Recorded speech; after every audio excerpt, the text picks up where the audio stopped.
Hello, beautiful reflections of me, and welcome to 97.3 WWJD and happy 11/11. We are in the 11/11 portal right now, and it has made me think back to my roots and how I got started in all of this. And I am so excited for today's guest because Alissa Norman is an amazing healer, and I loved learning from her. I learned Reiki 1 and 2 from her, and it was such an amazing experience. And we're going to learn all about Alissa and how she helps people heal and the different modalities she has. We'll even have a special treat of getting to experience a sample of her modalities. Well, at least one of them. But here to talk about her experience and her story is Alissa Norman. Hi. Hello, everybody. Thank you for having me. Pleasure to be on your show, Jessa. I'm so proud of everything that you've done and how far you've come. It's been 5 years since our adventure began in November of 2020, actually. So, Yeah. wow, has time flown, and a lot of things have happened since then. So I'm happy to be here with you and to share. Yeah. Can you tell us a little bit about your story and how you got started and how you incorporated sound with that? Yeah, definitely. So I do call this my third and final awakening. So over a couple different points of life, I started to move into this world, so to speak. Really just more the authentic self, right? Shut it down a couple different times. In 2015, actually, is where that began. Started to move more into this again for my third time. But that was actually induced this time by a lot of medical concerns. My body was breaking down, things weren't taking care of it the way that traditional methods should, quote, right? And so after a couple of years of frustration with that, I really started off by just kind of screaming at the universe after throwing my back out one day, that there had to be something else. There has to be another way. There's got to be something, because this is not the way to live. And through that, some divine intervention came in, Reiki came in, through the method of opening up Facebook and having a post somebody had shared of a new space that had opened, and they had just been attuned to the Holy Fire Reiki system. From the traditional Usui, had such an impression of it, they made this message, and that's exactly what I opened up to. I wasn't quite sure what that was, so I had never even heard the word before. I literally just messaged and said, hey, I don't know what this is, but I'm drawn to it. Let's jump in. I want 4 weekly sessions. Let's do this. In that process, those 4 sessions, I was feeling better than I had in the 2 years and all the other physical therapies, different things I'd been doing. So at this point, I didn't quite understand it, but I wanted to continue to do work with him.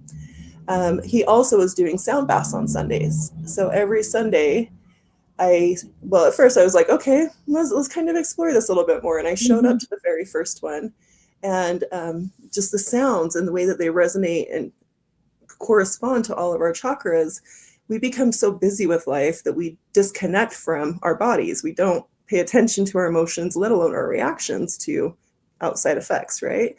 But having these hour sessions every week, because it became a habit, it became so entertaining and fulfilling that I just couldn't consume enough of it. So I would go every single week. And depending on the bowls that were playing, I would feel it in my body differently and feel the releases take place and feel the joy afterwards, and getting lighter and lighter every time. So I actually had, after doing continued energy sessions that way, both with Reiki and with the sound baths, I decided that I actually wanted to learn how to do it. So I picked up, her name's Eileen McCusick. She does the tuning the biofield energy, and she works with tuning forks, and she has a great book, but to be able to take her class, you have to have the prerequisite of the book. So at that point, I picked up the book. This is about 2018. She was doing things where she would come into Salt Lake and teach classes downtown. So I had picked up the book, read the book. I had all intentions to take her next class, which was supposed to be spring of 2020. Needless to say, everything was canceled and nothing happened. So I had a lot of foundation off of that, my own personal experiences. So I decided, well, I'm not going to wait until I take a class. My intuition was guiding me to it. So I started to collect my own bowls. And at first, actually, I incorporated them into Reiki classes. Then later on, I just started to do the crystal meditation sound baths that I do. I've done those for years now. We can talk more about that now or in a little bit, because it's about helping people to connect with themselves, recognize their energy, and also at the same time introducing to people crystals one at a time. That way they can strengthen their intuition and learn that self-discovery in a method similar to I did, because I think everything in this life is so experiential in nature. And when we can experience it, we get a liking for it, then we really do tend to dive in and learn more at our own self-pace. I love that you said that, because that's exactly like my journey and how I met you is like I started off with so I wanted to be in massage. And so I originally wanted to do massage because it was what made me, like, it's what I would do in my boredom. And then I couldn't get into school because it was too expensive. And so what happened is they were like, I knew about Reiki from the programs in massage school, and and then I started looking into how to get certified in Reiki, because I wanted some form of that experience. And so I started experiencing Reiki, and just like you said, the more you do it, the more you understand what it is and how beneficial it is, and you want to do it for yourself. And that's how I met you, is you through synchronicities. I think it was I was asking, I think I saw your flyer or something, I don't remember exactly, but I saw that you did Reiki 1 and 2, and I just want to talk about my experience with your attunement and the class, because it was such a sacred experience. Like I had never known that I wasn't supposed to use my own energy, because I'd been this natural healer. Like I'd been doing energy work without realizing it, Yeah. and you helped me realize that we're not supposed to use our own energy, and like all of the things that being around other people, how their energy affected mine. And when we were doing the attunement, just the visions I had and the amount of peace and the just overall joy that I was on the right path, and that, it was such a beautiful experience, and it felt like such a safe space. And just when we were working on each other, because there were other girls in our class, and just it was so cool to just be able to follow our intuition and know where we were needed and what parts where we were needed. Like it was so weird to like watch us just float around each other and just intuitively know what parts we were needed for. And I felt when I had the attunement, it was weird for me because you had told us to like cleanse our bodies by eating healthy, and that was really hard for me. All I ate for like a week was nuts, and like because that was the only thing that I could like eat that I liked. And so but the clearing that like being in that receptive stage and making my body a vessel for that energy, it's just it really changed my life and put me on the path I am today. And I'm so grateful that I met you, and I'm so grateful that you're on my show today, because it's like we've come full circle. And it's like I actually am here as a Reiki master now, and so it's just like I feel this honor and gratitude, and not in debt necessarily, but I just feel like I'm here because of you. And it was such a blessing to be able to join you in that class and learn from you and experience your magic, So Thank I'd love you. to hear about like how your experience, like what you remember from our like from our class, and like how like the teacher side of things, like what was going through your head, like that kind of stuff. Yeah. Gosh, it feels like the way back when machine. It's only So been long. that long. So long. It's like so many lifetimes in this lifetime. Yeah.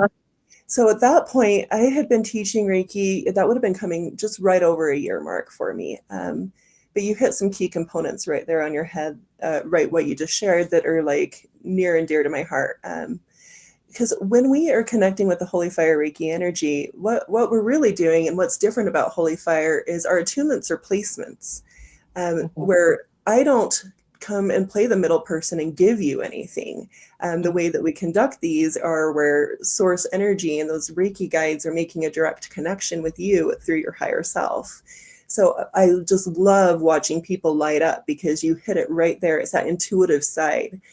We so often do energy work naturally, in loving, caring, compassionate ways, just not always to the best of our service to, in our own health, because we only have so much life force in a day. So if we go give it away to everybody else, that tends to not fare well for us. So once we understand that and we get to change that. But I really remember, and you outlined too, that Reiki dance, right? When that intuition comes in and when you're just guided to the next place, and we don't analyze and think kind of in the same way that we're used to doing before. And we really get into that flow state because we are the vessel. So that energy is just coming in through us and going to where it needs to go. A lot of us don't trust that initially, though, until some verified experiences. And one of the things I love about in class is when you're called to go somewhere and maybe someone else is already there. It's just a validation that your intuition's spot on. So then you get the next place. And this person that's being worked on at the time is actually getting helped by multiple people, magnifying those results even further. So I love the experiences and the healing that takes place. And I remember we had some really thought-provoking conversations with the things that had come out from that, which were, again, really validating for not just the person sharing, but also the other people around, because in these experiences, there's a lot of shared themes or messages, sometimes even symbols, that come together that just tie the synergy of the group together. So I never know how classes are going to come together. They're always together in divine orchestration. So for me as a facilitator, I just love watching to see how each one comes together and how they merge, and the relationships that continue even afterwards, because we really do become family when we get so intimately intertwined in these experiences when we do a 2-day intensive event like that. But it's just so wonderful to watch the empowerment that takes place and how people come in not knowing, a little uncertain, and I'm not quite sure, do I really belong here? Well, and then at the end they're walking out and they're like, I am glowing and I'm going to go take this out there and I can't wait to put this to use. And they're usually heads full of different ways of using Reiki, because it's not always in the method of, healing with a hands-on treatment, right? Because it's a way of life. You can use energy in so many different ways, whether it's blessing your own water. I can't help but put it into the food that I create.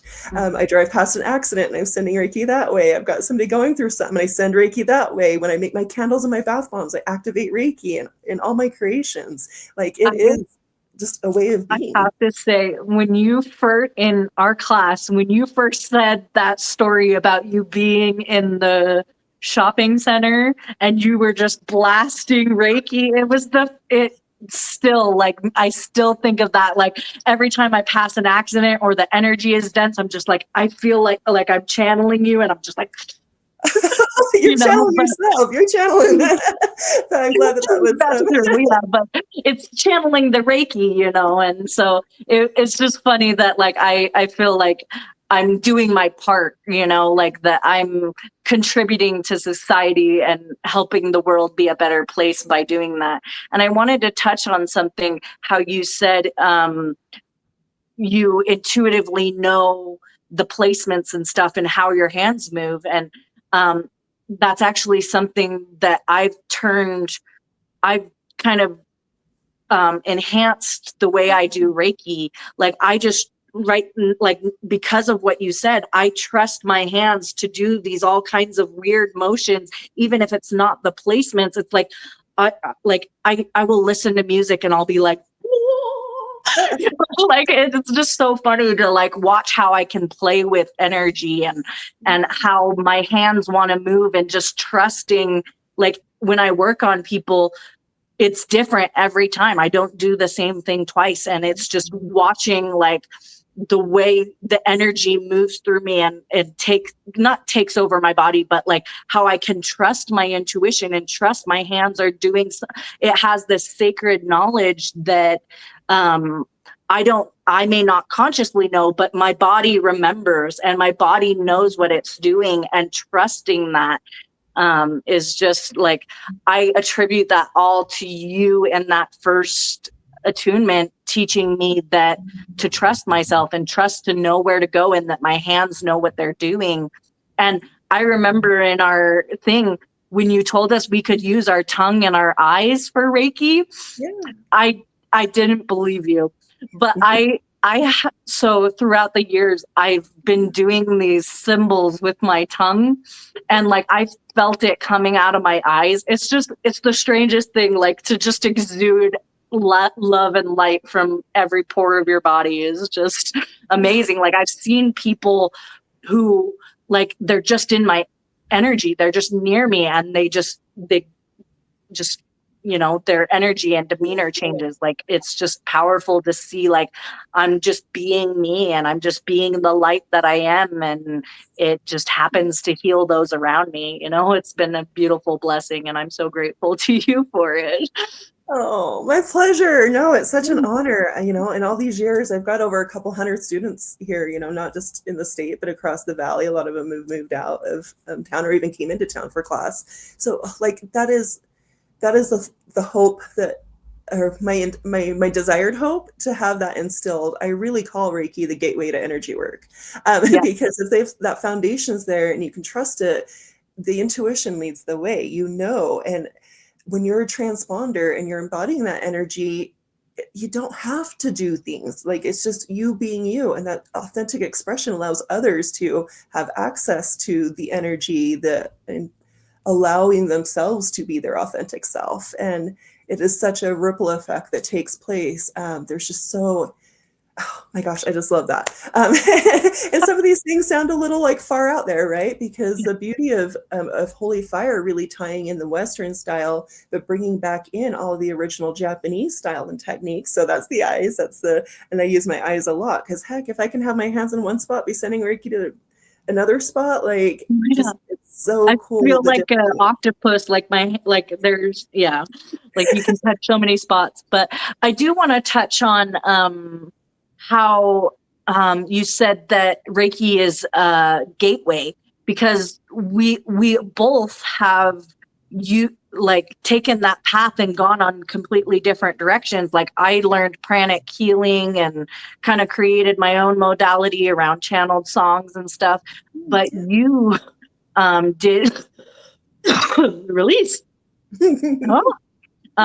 Anyways, the quantum healing, I've been so excited to learn more about that, the quantum healing hypnosis. And can you tell us a little bit about how you learned that modality and what it helps with, and just all about it? Yeah, for sure. All of my modalities really come together and they work synergistically or independently. QHHT, quantum healing hypnosis technique, was created by Dolores Cannon. So after a couple decades of refinement, so I took the training directly from them. That's the only way to get that. As much as I love Dolores and I had read her books and had watched a lot of other practitioners' stories and other people's, I never really had it on my intention to be a practitioner. That wasn't quite the path that I was like, okay, that's what I'm seeing and that's what I'm going for. But that gateway to energy work, right? That foundation, that intuitive knowledge and that trusting in yourself. The way that actually happened is I was going to go to bed one night and it was a pretty busy week. And as I was getting ready to go to bed, my higher self and team were like, no, you're going to watch some. I'm like, I have to get up in the morning. They're like, no, turn on Gaia. And I'm like, okay. And I turned on Gaia and I'm like, well, what am I watching here? And a show that I was watching a lot, Interview with an ED. It was Ruben Langdon, where he interviewed different channelers. And in this particular episode I was drawn to was a new one that he had just loaded. And Suzanne Spooner, who's a level 3 QHHT practitioner, was interviewing with him. And then they were doing a demonstration with somebody who she puts under to collect information. And then also on top of that, another fascination of mine is Max the Crystal Skull was also present. So I ended up consumed in these 2-hour episodes and had to like catch it. But as I was, and the information coming from that just sung to my soul. And I went and got on the page and I looked, and it was honestly, it was the end of November, and my son's birthday's the end of November. My daughter's the day after Christmas. That is the time of year that I do not plan on spending $1,200 on myself. But then I put it down and tried to dismiss it. And then it kept popping back up, and it starts popping in my feed, and I start getting emails about it. And then they ran a little special where it was like $200 off. It was Black Friday special, right? And then it just kept hitting me. And I was like, this won't stop. Okay, I'm listening now. And I just pulled out my credit card and threw it on there. And I was like, you guys better prove to me what we're doing here. I don't know. I'm trusting, and let's just do this. So that's really how it began. The more that I got into it, though, is just fascinating because I see how connected it is, how it's validating in different ways, and how it's a beautiful tool to help people get the answers from themselves. So sometimes I intuitively get it, but it's different when you hear it from someone else. But when you hear the message out of your own words for yourself, from yourself, it has a different resonance that kind of hits in a way that most people take different action than hearing it from someone else that may still seem too good to be true or outside of their realm. So that's how it actually began. So what do you have any examples of those breakthroughs you were talking about that you've witnessed from doing it? Yeah. So I guess let me share just a little bit. These sessions are quite long. So if anybody's not familiar with them, we run 5 to 6, but we'll always go as long as we need to. So a couple of them sometimes do go up to 8 hours. So we spend a time in interview. So we get to know what somebody is looking for, what their concerns are. Sometimes that's almost always a path and purpose. What am I here for? Why have I got these experiences? Health-related questions. So we spend time getting to know that. Then we go into an experience, which is going to go into a past life. And that past life has relevant information that we're looking to collect for the person to help them in the very best way now. And we advance through that lifetime and collect details, which are always so phenomenal. I never know where somebody's going to land. And we go a little bit of everywhere and anywhere, past, present, and future. And then I call in their higher self. And when I call in their higher self or their super conscious, that knows all things that that person has ever done in this lifetime, all other lifetimes, and the reason why they're here. We all have one main guide that comes in with us. We have a lot of other guides too. But this is the tools that when people have their questions and they're getting their answers, it changes things. So one I actually just had recently, this just happened the past week. So in this lifetime, there was a struggle with the parents. The mother-daughter relationship was always a broken dynamic, kind of a daddy's girl, but this contention between the mother and daughter just has always been there, never understood, and felt really disconnected from as long as she could ever remember. So they've made peace with it, and they just kind of go about their own way in their adult lives. But she didn't know why that ever was, because that can be a disheartening thing. You're like, my mom's supposed to love me unconditionally. Why does my mom kind of hate me, right? Like, that's not anything anybody wants to experience. And then when we got into that experience, the awareness came up that they have interchanged lifetimes and positions. So they played sisters, they played mother-daughter in different roles before, and there was actually different series of events that had taken place in different roles. So as much as she felt restricted in this lifetime and omitted from that love, that was actually a turning of the table of a previous event that they agreed to come in and play the opposite roles. So she had no idea that she had been something similar. Not necessarily that she meant to. In this case, it was actually somebody who she had passed away during childbirth. But the mother in this lifetime, child in that lifetime, was disheartened that her mother had abandoned her and left her. So in this lifetime, the flip of the coin, she was abandoned by the mother, and the mother was living the other side of things. So just the understanding of that has changed the perspective, just literally instantaneously, of how she's perceived the relationship with her mother this entire time, because the other parts that we don't always know that we brought in before this place, that we came in with an intention, but we don't have the background behind that intention. So we look at it through this lens that's very limited in scope. But the higher self really has a purpose behind what all of our experiences are. So that's just one. But a lot of times it is, people will have experiences that they don't understand, or maybe it's a reoccurring dream, memories that they have, and they're like, why is this happening? Or why does this keep reoccurring? But it's all about power. But because they can't match it into something in the outside world right now, they don't grab a hold of it. They don't action it. They don't believe it to be true or even feasible. But it is so tangible. All the emotions are there. The memories come flooding back in these experiences that you can't doubt it and you can't dismiss it. And so I've watched people come out of there and they're like, all right, I'm doing this project and this is what I want and that's where I'm going. And there's just like no fear, no worry. It's just certainty. And that is so empowering, because when we're in our humanness, it's just what we do. We go back and forth and weigh the pros and cons and try to place it in outside things that might match or, make sense of it, a book, another person. And a lot of these things we're doing right now just don't have a guidebook to them. So I've got tons of stories. I could talk all day on those. So ask any questions you have additional. Well, actually, now I'd like to, because you talked about how there was something you said, and I have a horrible memory, so I fish brain, but something you mentioned made me think of how the thought, like the patterns and the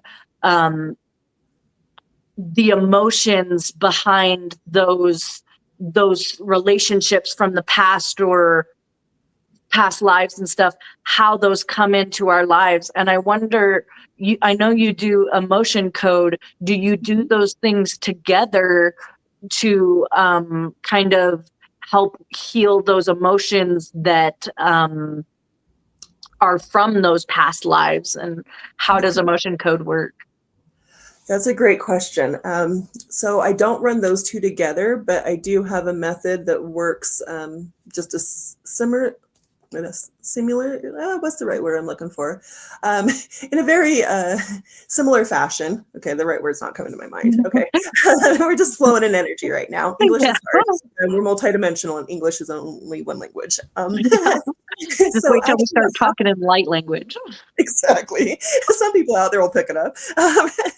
So actually, when we are working in that deep subconscious state, the method of emotion code is a manual method. It is a very lovely, non-invasive method that really doesn't bring up the trauma to experience those releases. I'll share a little bit more about that in a minute.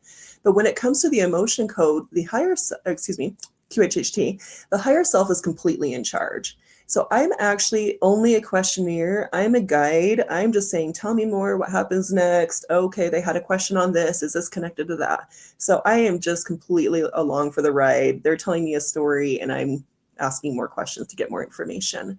But what's so fascinating is because it's working from this higher state of consciousness with the assistance of that higher self that knows what they need and what they can handle, what they're ready for. I don't have to go into the understanding of what it is or a manual process of helping them through that. I literally just ask for it. So when I ask if there's, sometimes it's a body scan and they will tell me, or I'll say, okay, they're having a lot of thoughts and things, where are those coming from? I actually ask for the higher self to do the healing. So we've had things like rewiring. So they've told me, oh, we need to do some rewiring here. I'm like, okay, will you do that for me? They're like, yep. I'm like, okay, tell me when you're done. And they will actually create balance and do that process much faster than I ever could. And actually, another great example of that is in a body scan the other day, they were pulling and scanning, and they were like, oh, they've got devices. They've got these implants. Oh, these have been blocking their journey. And I'm like, okay, great. Can you take care of those? They were aware of those. And that was one of the things they wanted some help with today. Yes. And then they start telling me where they're located. Okay, that's gone. Okay, that's gone. Okay, that's gone. And they're like, well, here's a cord. This cord goes lifetime, many lifetimes back, connected to a person in this lifetime. And so I'm like, great, can you take care of that one for me? And they worked on it for a little while, called in some extra assistance because it needed it. So all I am doing is asking for it, and the fantastic results and how quick it is, that their higher self will just take care of it and know exactly what they have. I don't have to go through any guesswork or the layering process that we normally do with emotion code. So I know you have to go soon, but do you have time for a quick emotion code sample to end on? Cool. Yeah, I'll explain a little bit about that. So emotion code was created by Bradley Nelson, Dr. Bradley Nelson. He was a chiropractor here actually from Utah. He lives down in the St. George area. And he, through his chiropractic practice, started to recognize that people were holding emotions in particular areas of their body. And that as many times as he was adjusting someone, kept having the same result, right? Because the energetic with the physical, our body is so holistic in nature. So he ended up taking some notes and coming out. I don't know if you can kind of see. I'll explain this a little bit more, but just to see the color codings of this chart. So what we end up doing with emotion code is the subconscious knows. The body keeps score. The conscious mind is only operating like 15% of what we actually do. So I use the arm to muscle test. And if somebody can't muscle test, or if I'm doing a virtual session like we'll do right now, I use my arm and I tap into that person's energy field. So if there is a strong answer and I push, the arm won't drop. If it's a non-truthful, non-responsive answer, there's no resistance and the arm just goes down. So I am applying exactly the same pressure every time, but asking questions. And then I'm paying attention to the ones that have the resistance, because that's the truthful answer.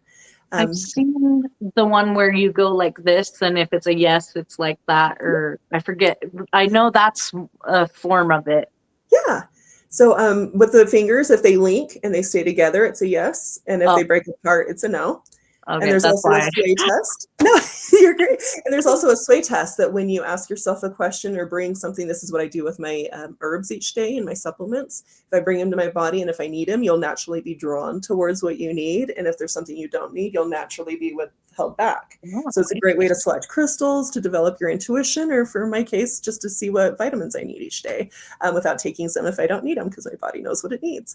So yes, great ways to practice with that. And I think that's a physical manifestation of also trusting your intuition and talking to your body. Very similar to the sound. So when somebody is going through something, I might have somebody that just comes in and they're like, I feel stuck and I'm not going anywhere, or keep having these recurring thoughts and I can't shake this, or this trauma from my past just won't go away. It's usually linked to the trapped emotions. So our body will go through an experience, and we have all sorts of traumas, life experiences, less than desirable experiences, lots of positive ones too, but we kind of anchor into some of those less than desirable ones. So we can make it through the experience and then be like, oh my gosh, I survived it, right? And we get to the other side and we keep living. But we never really go back and tell our body, whew, we made it, you can let that go now. So our body keeps holding on to it, and it roots, and then it starts grabbing new friends, right? And starts building on top of itself.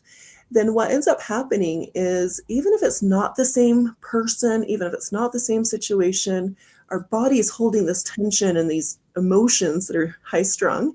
And if something starts to look even closely similar to it, our body will act and bring up those past experiences, connecting them together, even if they're completely not. So that is debilitating. And some people really won't go forward in their life because they are afraid, or they've got this limitation, or feel unsupported, unworthy, just some of the emotions that come from that. So when we tap into the subconscious, we're overriding that conscious mind, and we're asking the body to help us to link and label. Because a lot of processes that we have now, if it's recent, we can look at the experience, we can rewrite it, reframe it, and choose to do something different. But when it's something that maybe happened when we were 7 and our mom told us that a bad guy is going to come get us if we don't listen and do whatever that is, like, we can instill some fear. We can feel unsafe and insecure, and we can carry that with us forever, not knowing that that's where it stemmed from. As innocent as it is in its original intention and form, it can carry an imprint. And if we don't know that that happened when we went into the Macy's store at 10, like, we can't go back and reframe that and say, oh, I'm safe, little one, you're safe, you're okay. And because they get buried on top of all the other experiences. So when we're doing this, we can leave it very general. Just, what does the body have it wants to bring up? Or if somebody's got that targeted issue, we say, what trapped emotions do you have connected to XYZ? It can be a relationship. It can be a time in life. It can be a specific event. So that's how we're always formulating it to match. And then with this chart, there's 64 trapped emotions. So it's a very methodical process where I go A, B, even, odd. And once I find which box it is, there's 5 listed within that box. Then I name those 5 to find out which ones your body's indicating the response on. Then I ask if there's more information that needs to be known. If there is, then we'll ask additional questions. If there's not, I just ask if we can let it go. And if we can, then I actually have a magnet. And this magnet I run down the spine, or if I'm doing work this way, I'll run it over the head. Grand meridian is what we're working with. And with every stroke down that grand meridian, it is grabbing that and extracting it out of your cellular memory. So it's purging it from the system. And my clients, when we're doing that work, can have different sensations. So sometimes they'll have a memory of what it was connected to when I say the emotion. They may have a person, a place, a thing pop in. They may feel the sensation in their body as that's being released, like the kicks, the shivers, the fuzzies. So it's really cool how tangible it is too. But essentially we just link, label, and purge. Link, label, purge, and we clear out what we can. And this is like onion layers, right? So we can't just clear everything all in one night, but we clear out things and then the body gets to resettle. I see it like Jenga. It's kind of like, you don't need that, and you don't need that, and you don't need that. We fuck those things out. And then they're no longer impeding. And so when you go to do that new thing, you no longer have those sneaky little ones in the back of your mind going, hey, we've been here before, right? Instead, it empowers the person to go, ooh, I've got excitement behind this now, instead of having that naysayer in the background. So if you'd like, I can tap into your energy and we can maybe, clear 5 or so and kind of give an example of what that looks like doing it remotely. Yeah, I love that. Yeah. So I think the main thing that I am struggling with is stability and like financial freedom, or like just stability in all forms, monetarily, house-wise. I'm about to be homeless, and just a lot of things blocking me. I feel like just yesterday, everything was falling apart. And I know that everything has to fall apart for the universe to give you what you want, but it doesn't make it any easier. And so I'm just kind of at a loss for how to get out of this pattern that I have of losing everything that I have and having my feet swept out from under me. And it's very valid. Okay. That really sucks that you're going through that, but I know you'll get to the other side and it will make sense at some point, right?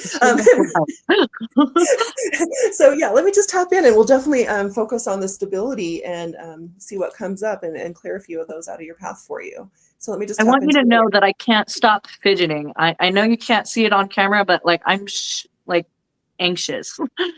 Oh, nothing to be anxious about. Just pretty, darling. Okay. Okay, I'm just going to tap into your energy here. Make sure. Okay, good. Yes, Jessa, Alissa, Jessa. Okay, I am reading for you now. So I am going to ask, are there any trapped emotions connected to Jessa that are related to stability we can release today? I don't know if you can see my arm. Okay. Yes. Okay, I'm going to go A, B, even, 2, 4. Depression, frustration, indecisiveness. Okay, do we need to know more? Nope. Can we let it go? Yep.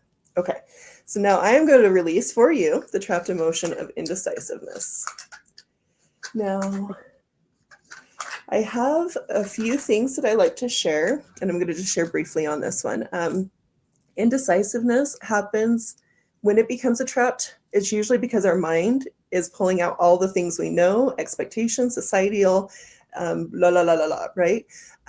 When we are making a decision and we find ourselves struggling with indecisiveness, bring it into your heart. And for me, I physically would like drag it down into my heart and let the heart start having more of a say than the mind. The mind deserves a time and space because it protects us, it keeps us safe. But when we find ourselves in spinning out chaos, bring it into your heart because your heart makes more sense of things, and start making some decisions from here. And the path gets clearer when you bring it into your heart. So as you navigate your journey, remember your heart when it comes to making decisions, and let your body's sensations, again, have a play in that. Okay. So can I share what I felt? Because I want people to know that I felt that. So when like the words were spot on, that was like exactly the things that I'm feeling. And then when you started doing that, I felt tingles down my spine first, and then like a tingling down my arms, and my feet are no longer shaking. I think that's why I had to say that before, because like I'm no longer nervous. And so yeah, that's crazy. But the other thing is the,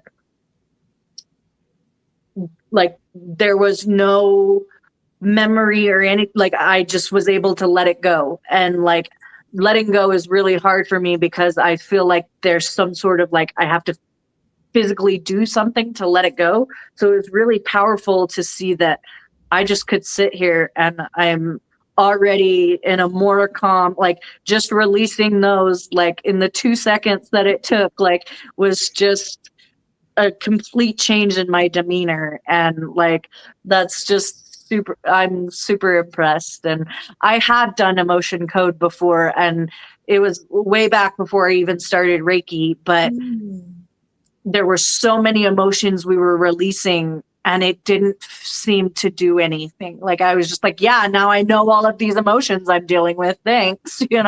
Like now I know, yes, I know what the problem is, but how do I solve it? And that was even in person. And she would do it on my back and I didn't feel a difference, but I'm just so surprised that like, even in all of this distance and over the internet and with all these people watching, it was just like I connected. And and maybe it's just because I'm attuned to energy work now and like I understand it and I like connected with my guides, but I don't know, I'm very impressed. And I think people could benefit a lot from even just the emotion code, but I know you do so many more things, but we are running out of time. I know you have to go. Yeah, But I I wonder a few wonder. more minutes, but yeah, like I do have to open up my store, so Okay, so how about you just tell us, this is our last question anyways. Can you tell us how all of your modalities work together and what message you would like our listeners to know about sound healing or any of the other modalities that you have and how they can benefit people? yeah. So with all my modalities, and I've got even more. We haven't completely like just tools in my toolbox, right? Yeah. But my goal is, and you hit it right there. Thank you for sharing your perspective on that, because energy doesn't know time space limitations, and we can really work in so many different ways. And with all my modalities, they work synergistically, so we can pair them together. So emotion code with Reiki is actually like 90% of my sessions. People pair those together. So we pluck what doesn't be needed, and then we smoothen out that energy field and recharge it up and just make it all warm and cozy.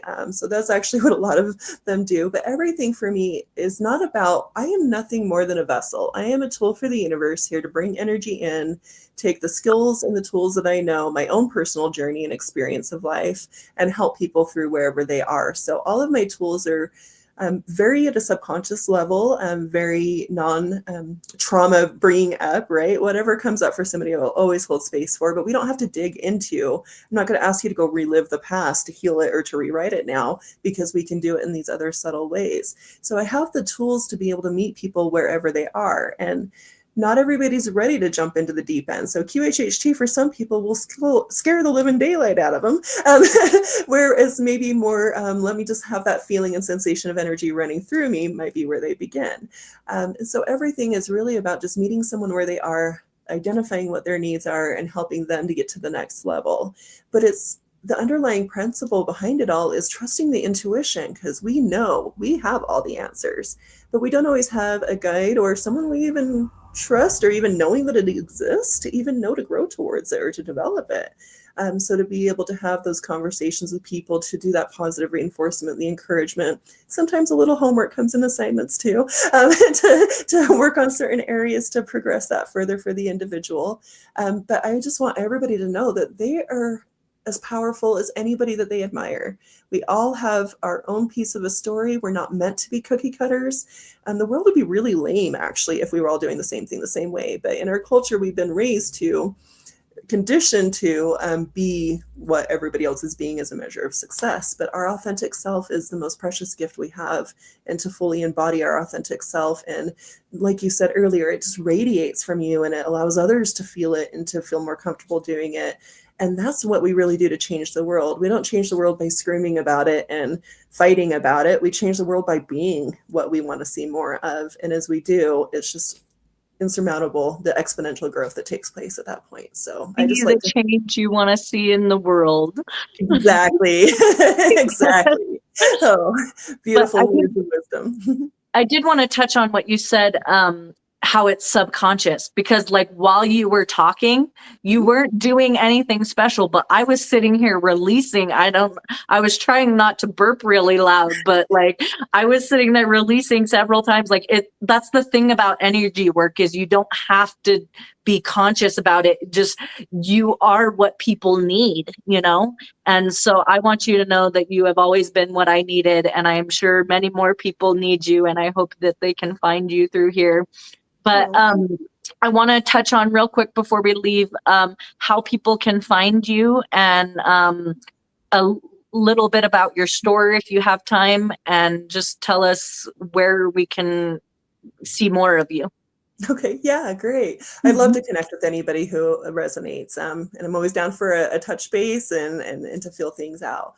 So I left my corporate job in 2020. I never thought I would have ever done that. It was a great job, but this was definitely a calling for me. So as I've spent time in a couple different spaces, I've landed here in Holiday, Utah. I have a spot called Healing Light. And it's a crystal shop. That's another passion of mine, is crystals. I pull them from the earth myself, process them, all sorts of goodies with that, and create with them. So we're at 2344 East Murray Holiday Road, and my store hours are Tuesday through Friday, looking to expand that for the holiday season right now. So I do all of my sessions here. I also do them remotely, and then I have the store hours open, so people can always just come in and shop or to chat. Do you have a website or anything? Yeah, I was going to say the best way to probably learn more, even though I don't have the store stuff on the website, but as far as healing modalities and offerings, some testimonials and things from feedback, is at thehealinglight.love. Awesome. So and I'll include that down below too. Okay, great. Yeah. And if somebody's on Instagram or on Facebook, you can look us up, look me up. I guess it's just me, at Healing Light. And then I put SLC at the end for Salt Lake City, so that it can narrow right into me, and they can follow me there, where I'm sharing a lot of information, some of the biohacking things that we've got coming up, lots of different ways to help people in their biofield energy. And just in case someone does want, because I know I'm one of them, in case someone wants to have a session with you, do you have any discounts for this podcast or for the Christmas season or Thanksgiving season? Yeah, I haven't loaded the holiday stuff in yet, but yeah, let's go ahead and say, if anybody wants to do something with me and they're coming in off of your show, I will go plug into my scheduler discount code for you, and we'll do 20% off of the session. So let's use the code Jessa20. Perfect. And then if they put in Jessa20 in my scheduler system, it'll automatically take 20% off whatever session they choose. And we'll do that from now to the end of the year. That code? Yes, of course. So that'll give anybody 20% off any session between now and the end of the year. Just use Jessa20 to do that. And you can include that in your notes too, so people watching the replay can get that. Perfect. Well, I am so happy you were able to join me, and I know I took a lot longer than we were supposed to, and I appreciate your time. And everyone who's listening, you've got to experience Alissa in some way or form, whether it's through her classes or through her healing sessions or just going to her store. You will not be disappointed, because she is amazing, and just meeting her is healing. So I'd love for anyone to come check her out, because my life changed because of her, and I think it'll change yours too. So on that note, thank you everyone for coming to this episode today. And I do want to mention that this was the 11th episode, and we started on 11/11, and we're in the 11/11 portal. So this was a super powerful episode, and I'm so grateful. Awesome. I am too. Thank you so much for having me. It's been a pleasure connecting and hearing how everything's come together after all these years. And definitely, you're an inspiration. Good job doing what you're doing and sharing these messages out there. And that's the thing, is we all have our own purpose. And, you know, even if there's a ton of Reiki healers or with all these modalities, there's always room for more. And that's one of the things you taught me, is there will never be enough healers and we can always use more. So thank you, everyone.